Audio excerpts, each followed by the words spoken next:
इस प्रसंग में एक बात और भी ध्यान में रखने वाली है, वह यह कि स्वतंत्रता प्राप्ति के बाद भारत की जनसंख्या जिस अनुपात से बढ़ी है, उस अनुपात से उत्पादन नहीं बढ़ा। उपज कम और उसकी मांग अधिक है। यह असंतुलन भी बढ़ती महंगाई का एक बहुत बड़ा कारण है।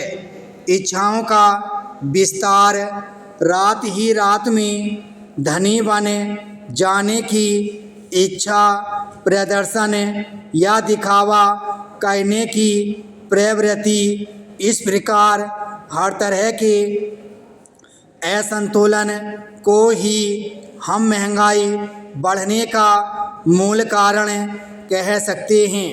आज सभी प्रकार के फल आदि तो इतने महंगे हो गए हैं कि आम आदमी उनकी तरफ सिर्फ देख सकता है, खरीद कर चख या खा नहीं सकता।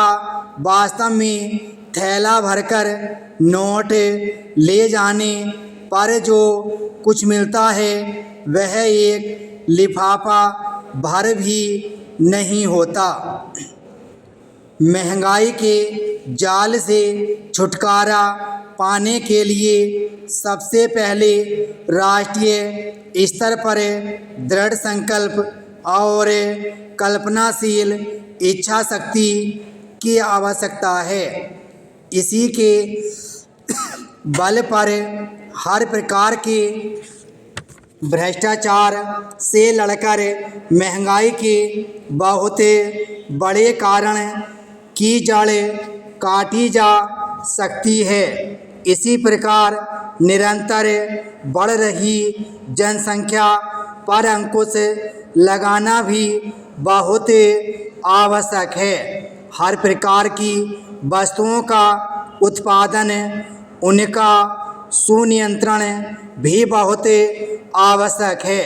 हमारी सरकार का यह कर्तव्य हो जाता है कि वे सभी प्रकार की योजनाएं बनाते समय राष्ट्रीय आवश्यकताओं का ध्यान रखें। राष्ट्रीय सच्चरित्रता वाले लोगों को ही उनकी पूर्ति में लगाएं। सभी प्रकार की अंतर्राष्ट्रीय नीतियों का निर्धारण भी राष्ट्रीय हितों को सामने रखकर करें। स्वार्थी तत्वों के राष्ट्रीय, अंतर्राष्ट्रीय सभी प्रकार के दबावों से मुक्त रहे। ऐसा करके काफ़ी हद तक महंगाई पर काबू पाया जा सकता है।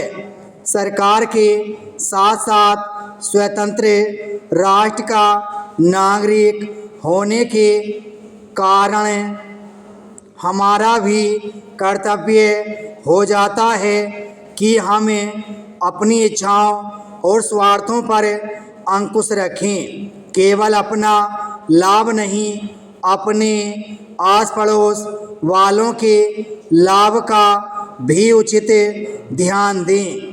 न स्वयं भ्रष्टाचार करें, न किसी को करने दें। अगर हमारे आसपास कोई काला बाजार करता है या अन्य प्रकार के भ्रष्ट कार्यों में लिप्त दिखाई देता है तो उस पर हर प्रकार का अंकुश लगवाने की कोशिश करें। हमारा विचार है कि इन उपायों से इस कमर तोड़ महंगाई पर कुछ नियंत्रण किया जा सकता है। अगर हर प्रकार से इस ओर प्रयत्न न किया गया तो आने वाला समय और भी बुरा होगा। महंगाई हमारा कचूमर निकाल देगी। अतः तत्काल सावधान हो जाना आवश्यक है। विराम स्टॉप।